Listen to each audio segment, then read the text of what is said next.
లక్ష్మీనరసింహవర్గం స్వామి నమో నమో. ఈరోజు తెల్లవారుజామున గాంధీనగర్ చెందిన గడ్డి మీద భక్తులు స్వామివారి పాదయాత్రకు బయలుదేరినారు. వాళ్ళందరికీ స్వామివారి ఆశీస్సులు, క్షేమంగా పోయి లాభంగా రావాలా.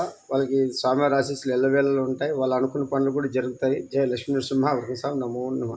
కొలిచేవారు కొంగు బంగారు శ్రీ లక్ష్మీనరసింహవర్గం స్వామి వారు. కొలండి, ఆయన్ని మెప్పించండి. తర్వాత ఆయన ద్వారా మనకి న్యాయమైనవి, ధర్మమైన కోరికలు తప్పకుండా జరుగుతాయి. అధర్మమైన కోరికలు, శక్తికి మించిన కోరికలు, మన పరిధి కూడా మనకు ఒక స్థాయి ఇచ్చినాడు భగవంతుడు. ఈ ఈ శరీరంతో ఈ జన్మలో ఇంతే అనేది కూడా కొంచెం ఆలోచించండి. సర్వదా లక్ష్మీనరసింహవర్గం స్వామి మనకి ఇప్పుడు రక్షకుడే వచ్చినాడు.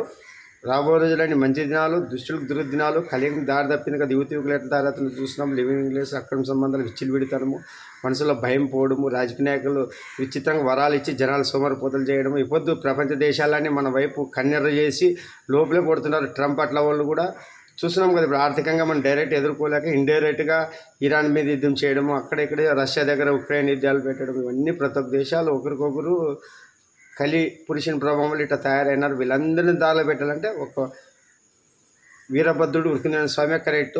కలియుగంలో మీకు అన్నీ అర్థమవుతాయి. ఆయన వచ్చినాడు. ఇప్పుడు భౌతికంగా వచ్చే టైం కూడా ఆసన్నమైంది. విశ్వగురువు వస్తేనే అఖండ భారత్ విశ్వ భారత్ అవుతుందన్న. యోగితో కొంచెమే నడిపించింది. ఈ షాంపులకి అల్లాడిపోతే ఎట్లా? అసలైన నాయకుడు, అసలు శిశులైన లోక రక్షకుడు వీరభద్ర వీరభోగ వసంతరాయలు వస్తున్నాడు. జై లక్ష్మీ నరసింహవర్గం స్వామి నమో నమః.